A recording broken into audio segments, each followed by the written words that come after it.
if you can figure out a way of forcing the Obama administration to acknowledge that they have other options on the table, rather than waiting for Speaker Bonaire and his merry band of nut jobs to preen in posture about the debt ceiling limit. And I should also add that there's a lot of people who think that the Republicans, when push come to shove, will not allow the country to default because it will hurt a lot of their constituents, specifically their tonied constituents, their very wealthy constituents.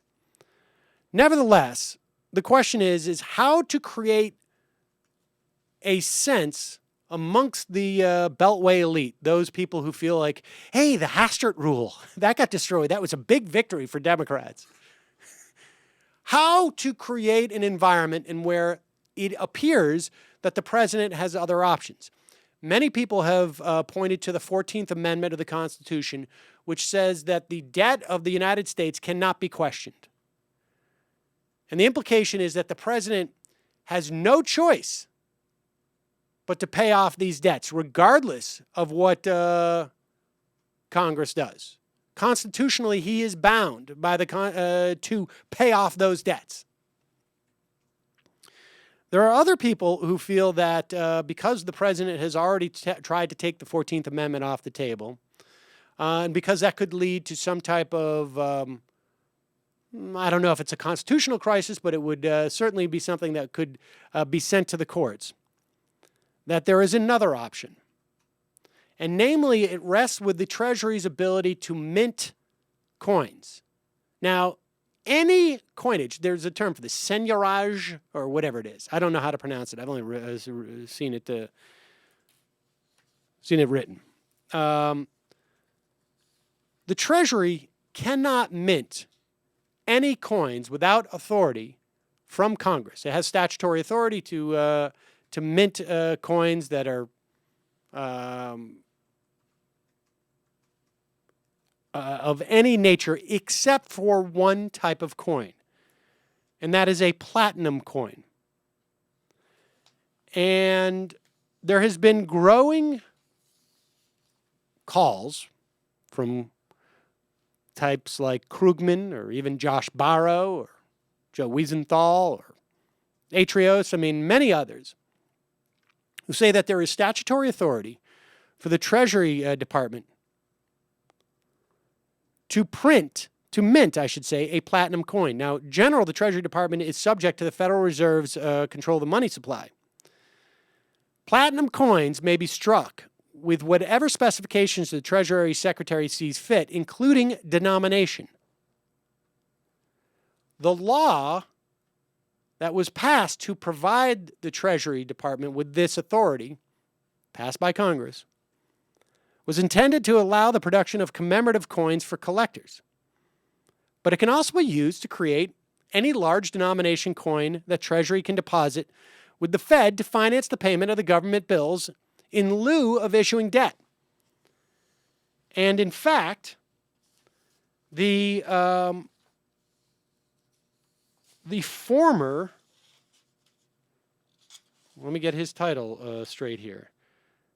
The 35th director of the U.S. Mint from 1994 until 2000 weighed in on this topic on the Daily Kos in a diary of all places. And he wrote, in minting the $1 trillion platinum coin, yes, $1 trillion, the Treasury Secretary would be exercising authority which Congress has granted routinely for more than 220 years.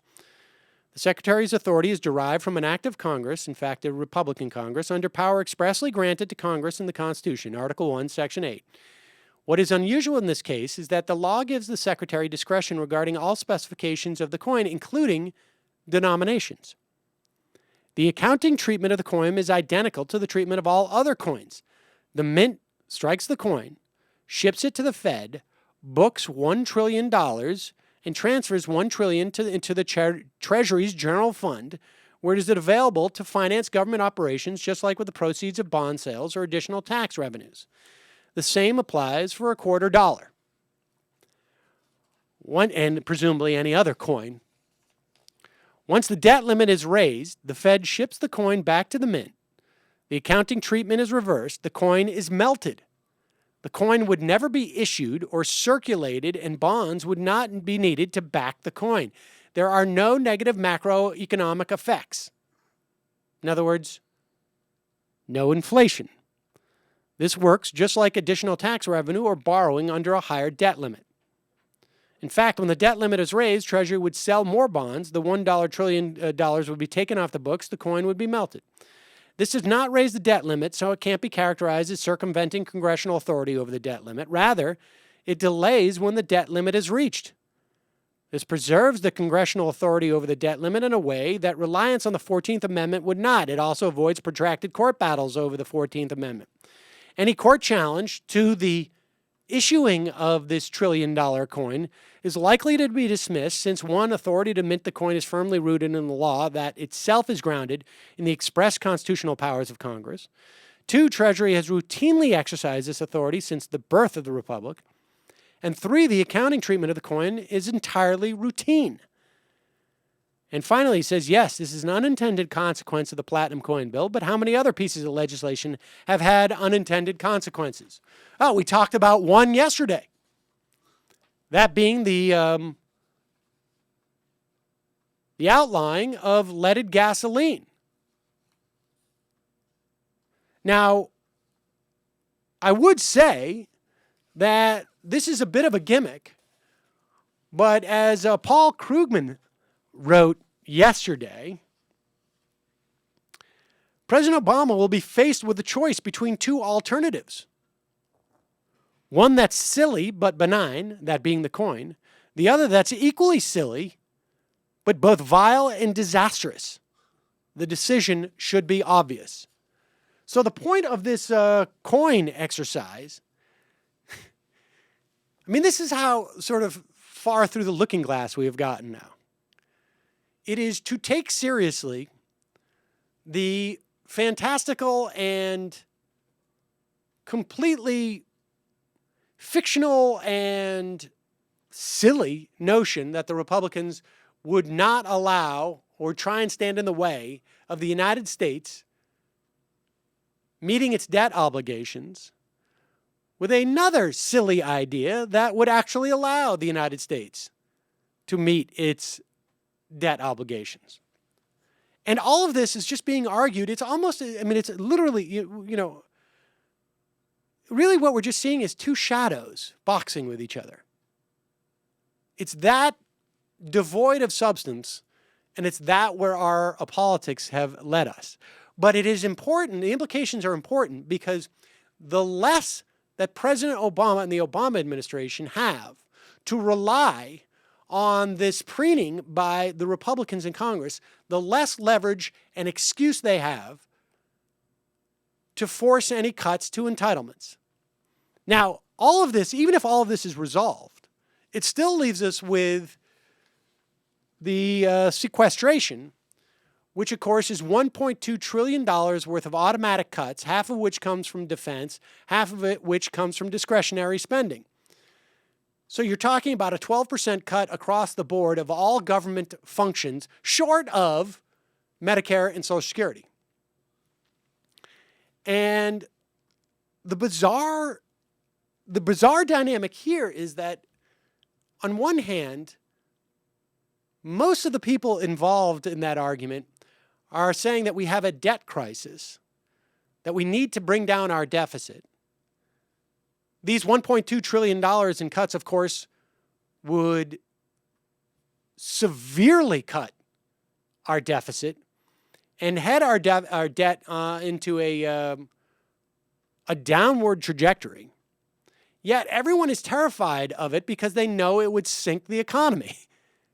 Because deep down, they all know that what needs to happen now is not austerity, is not cuts to government spending, but an increase of government spending. That we have already had the sharpest deficit reduction that we've had over the past 3 years than we've had at any time since World War II. That we have been lucky to sustain any economic growth with this huge headwind of austerity. And so it is a stunning failure of our leaders. It is a stunning failure of the media. And the best thing that we could say is going on is the fact that we have now serious voices promoting the idea of the Treasury minting a $1 trillion coin that is to be shuttled between Treasury and the Fed and then melted. It's unbelievable. I can't believe I left the entertainment business and doing sitcoms to talk about this stuff. My God.